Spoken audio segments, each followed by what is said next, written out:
Welcome to back my YouTube channel सनाडियो expert. दोस्तों, मैं आज आपके लिए फिर से एक नया टॉपिक लेकर आया हूं जो सीटीईटी में या किसी भी टेट एग्ज़ाम के पेडागोजी को सोल्व करने में सबसे ज़्यादा अहम भूमिका निभाता है। वह हमारा है एनसीएफ 2005 और इनसे बहुत सारे क्वेश्चन बनते हैं और आपके सीटेट एग्ज़ाम में पूछे जाते हैं। तो चलिए बगैर समय गंवाए मैं अपने वीडियो एनसीएफ 2005। तो सबसे पहले इसका अगर क्वेश्चन बनता है तो वो क्वेश्चन बनता है कि एनसीएफ का फुल फॉर्म क्या होता है। तो दोस्तों आज हम जानेंगे कि एनसीएफ का फुल फॉर्म क्या होता है। एनसीएफ का full form national curriculum framework 2005। इसका हिंदी जो होगा वो होगा राष्ट्रीय पाठ्यचर्या की रूपरेखा 2005। आगे बढ़ते हैं। राष्ट्रीय पाठ्यचर्या की रूपरेखा यानी कि एनसीएफ एक ऐसा दस्तावेज है जिसमें ऐसे विषयों पर चर्चा की गई है कि बालकों को क्या और किस प्रकार से पढ़ाया जाना चाहिए।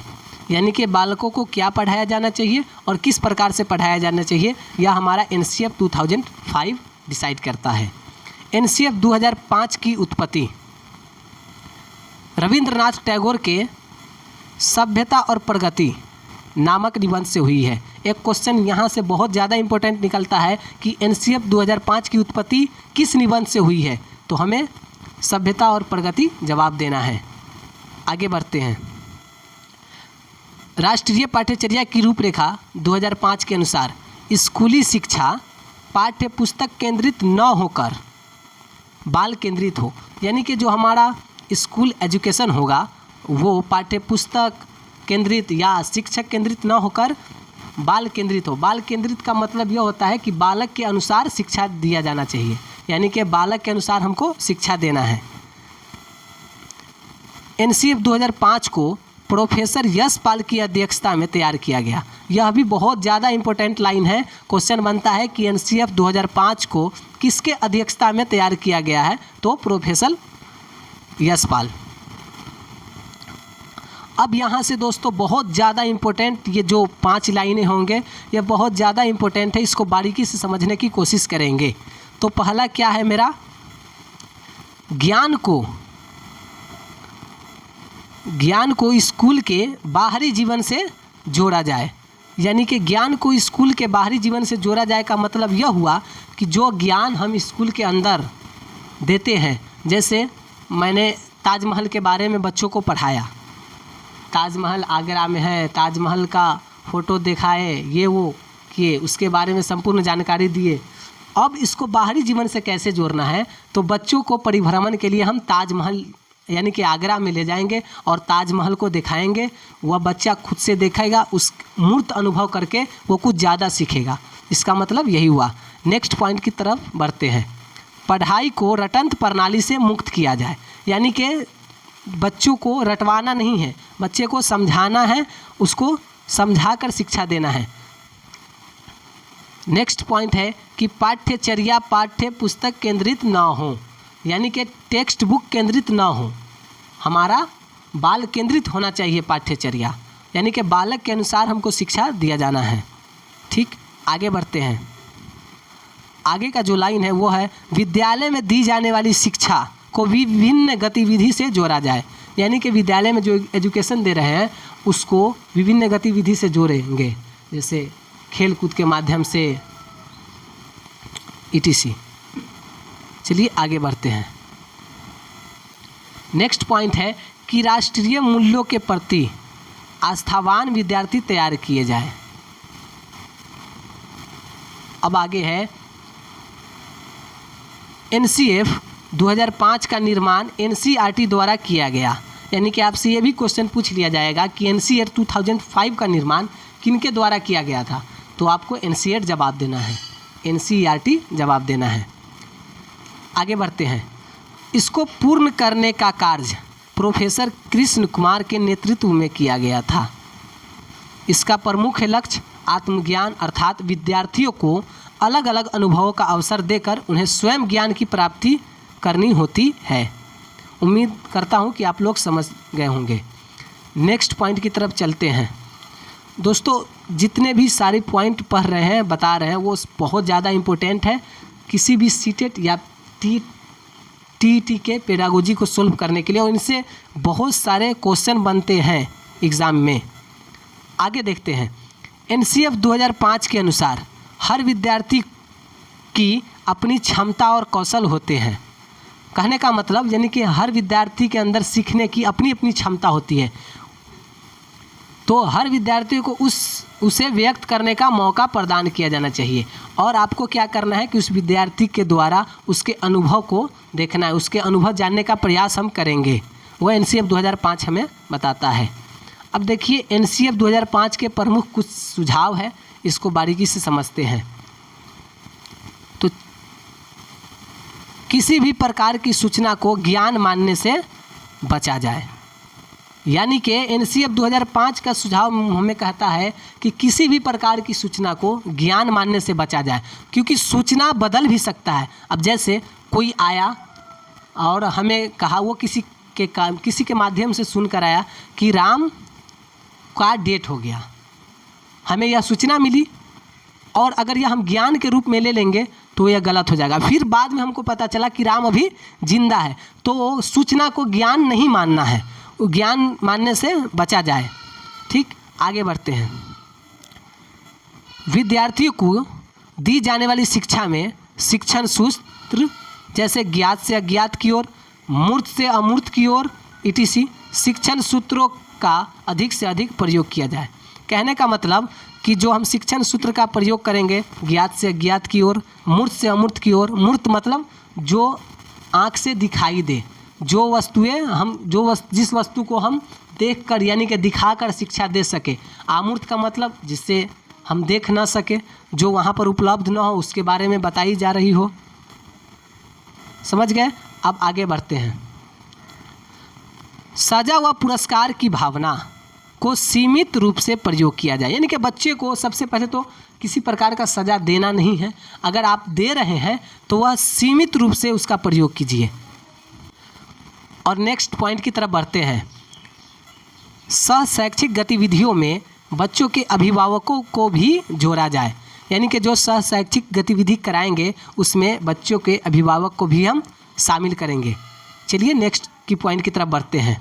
दोस्तों यह जो भी पॉइंट हम बता रहे हैं बहुत ज़्यादा इम्पोर्टेंट है, इसे बारीकी से आप समझने की कोशिश कीजिएगा, और इसी पॉइंट सबसे क्वेश्चन बनते हैं। एनसीएफ 2005 बिना बोझ के शिक्षा पर जोर देता है, यानी कि बच्चे को किसी प्रकार का बोझ नहीं देना है, बच्चे को किसी प्रकार का प्रेशर नहीं देना है, बच्चे को बिना बोझ के शिक्षा पर जोर देना है, यानी कि उसको किसी प्रकार का बोझ हमें नहीं देना है। नेक्स्ट पॉइंट की तरफ बढ़ते हैं। एनसीएफ 2005 के अनुसार बच्चों को मातृभाषा में शिक्षण कार्य किया जाए, मातृभाषा में शिक्षण कार्य किया जाए, यानी कि एनसीएफ 2005 हमारा कहता है कि बच्चों की जो मातृभाषा है, जो घर की भाषाएं हैं, जो समुदाय की भाषाएं हैं, यानी कि जो भाषा उनकी मातृभाषा है जो लेकर आए विद्यालय में, उसी भाषा में उसका शिक्षण कार्य किया जाए। यह हमारा एनसीएफ 2005 कहता है। यह सबसे ज़्यादा इम्पोर्टेंट पॉइंट था। अब नेक्स्ट पॉइंट है कि विशाल पाठ्यक्रम व मोटी किताबें शिक्षा प्रणाली की असफलता का प्रतीक है, यानी कि विशाल पाठ्यक्रम का कहने का मतलब मोटी, यानी कि ज़्यादा, यानी कि मोटी किताब जो होती है वह असफलता का प्रतीक है। बच्चों को कम से कम पतली किताब में, यानी कि कम से कम चैप्टर में उसे अच्छी शिक्षा देना है। और नेक्स्ट पॉइंट है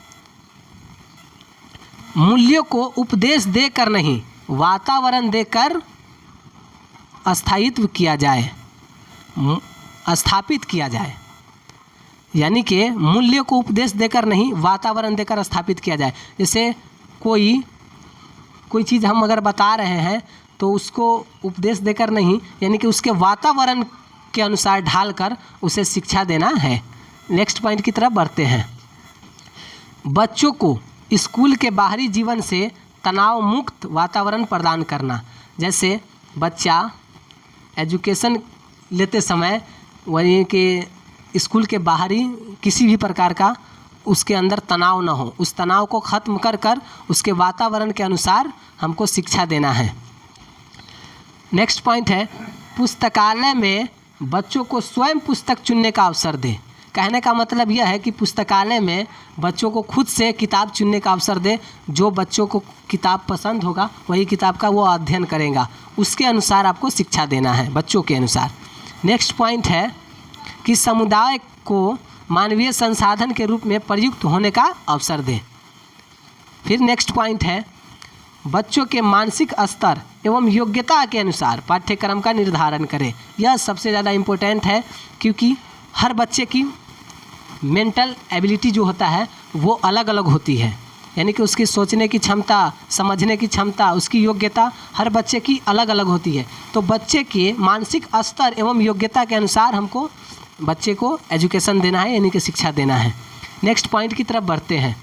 बालकों के चहुमुखी विकास पर आधारित पाठ्यचर्या हो, यानी कि पाठ्यचर्या ऐसा हो जिसमें बालकों को चहुमुखी विकास यानी कि सभी प्रकार का विकास हो सके। नेक्स्ट पॉइंट की तरफ बढ़ते हैं। नेक्स्ट पॉइंट मेरा है सभी विद्यार्थी हेतु समावेशी वातावरण तैयार करना। समावेशी वातावरण का मतलब यह होता है कि किसी भी विद्यार्थी के प्रति किसी भी तरह का भेदभाव न हो, सबको एक तरह का समान वातावरण दिया जाए। जैसे अगर किसी विद्यार्थी को हम किसी भी तरह का वातावरण दे रहे हैं उसको स्पेशल, तो इस तरह का हमको भेदभाव नहीं करना है, यानी कि सबको एक तरह का वातावरण हमें देना है। नेक्स्ट पॉइंट है शिक्षकों को अकादमिक संसाधन व नवाचार, नवाचार का मतलब नया, अकादमिक संसाधन व नवाचार समय पर पहुंचाए जाए। फिर आगे बढ़ते हैं। अब यह जो हमारा टॉपिक यानी कि जो आ रहा है वो बहुत ही इम्पोर्टेंट है। NCF 2005 का प्रमुख सूत्र बिना भार के अधिगम, यानी कि लर्निंग विदाउट बर्डन, बिना भार के अधिगम यानी कि सिखाना है। इसमें हमारा जो की पॉइंट है उसकी पॉइंट को हम देखते हैं। NCF 2005 में शिक्षक के प्रति दृष्टिकोण शिक्षक ज्ञान का स्रोत नहीं है अपितु यानी कि अर्थात एक ऐसा सुगम करता है जो सूचना को अर्थ बोध में बदलने की प्रक्रिया में विविध उपायों द्वारा बच्चे हेतु सहायक हो। यानी कि कहने का मतलब NCF 2005 हमारा कहता है कि शिक्षक के प्रति दृष्टिकोण शिक्षक ज्ञान का स्रोत नहीं है, अर्थात एक ऐसा सुगम करता है जो सूचना को अर्थ बोध में बदलने की प्रक्रिया में विविध उपायों द्वारा बच्चों हेतु सहायक हो। नेक्स्ट पॉइंट है NCF 2005 में बच्चों के प्रति दृष्टिकोण प्रत्येक बच्चे की सीखने की गति प्रकृति अलग होती है। सही बात है, क्योंकि हर बच्चे की सीखने की गति एवं प्रकृति अलग अलग होती है। कोई बच्चा तेज़ी से सीखता है, कोई बच्चा थोड़ा स्लो सीखता है। सभी बच्चे सक्रिय रूप से पूर्व ज्ञान यानी कि जो को पहले से ज्ञान है उसके बारे में एवं उपलब्धि सामग्री गतिविधि के आधार पर अपने लिए अर्थ निर्माण करते हैं। यानी कि उसका जो पूर्व ज्ञान है उसके अनुसार बच्चा अपना अर्थ निर्माण करता है। फिर नेक्स्ट आगे हम इससे संबंधित कुछ प्रश्न देते हैं जो इम्पोर्टेंट है, जो हर बार लगभग पूछा गया है। देखिए पहला क्वेश्चन है कि NCF 2005 में किसकी समझ प्राप्त होती है, किसकी समझ प्राप्त होती है, तो आपको आंसर जो होगा वो होगा रचनावाद। फिर नेक्स्ट पॉइंट देखते हैं, नेक्स्ट क्वेश्चन देखते हैं। बहुत इंपॉर्टेंट क्वेश्चन है, यह बहुत बार CTET या अदर TET में पूछे जा चुके हैं। नेक्स्ट क्वेश्चन है कि राष्ट्रीय पाठ्यचर्या की रूपरेखा 2005 यानी कि नेशनल कैरिकुलम फ्रेमवर्क 2005 के अनुसार एक शिक्षक की भूमिका कैसी होनी चाहिए। दोस्तों मैं कैसी होनी चाहिए, तो वह मेरा सुविधादाता की होनी चाहिए। ठीक, नेक्स्ट क्वेश्चन देखते हैं। नेक्स्ट क्वेश्चन ये बहुत ही इंपॉर्टेंट है, जो आपको शुरू में ही हम बताए हैं कि इसका फुल फॉर्म भी पूछता है। नेक्स्ट क्वेश्चन है कि NCF की फुल फॉर्म क्या है, तो NCF की फुल फॉर्म जो हमारा है वह है नेशनल कैरिकुलम फ्रेमवर्क। ठीक, नेक्स्ट क्वेश्चन देखते हैं। नेक्स्ट क्वेश्चन है कि NCF 2005 के अनुसार अंग्रेजी सीखने का उद्देश्य क्या है, तो अंग्रेजी सीखने का जो हमारा उद्देश्य है वो हमारा है बहुभाषावाद यानी कि मल्टीलिंगुअलिज्म। बहुभाषावाद।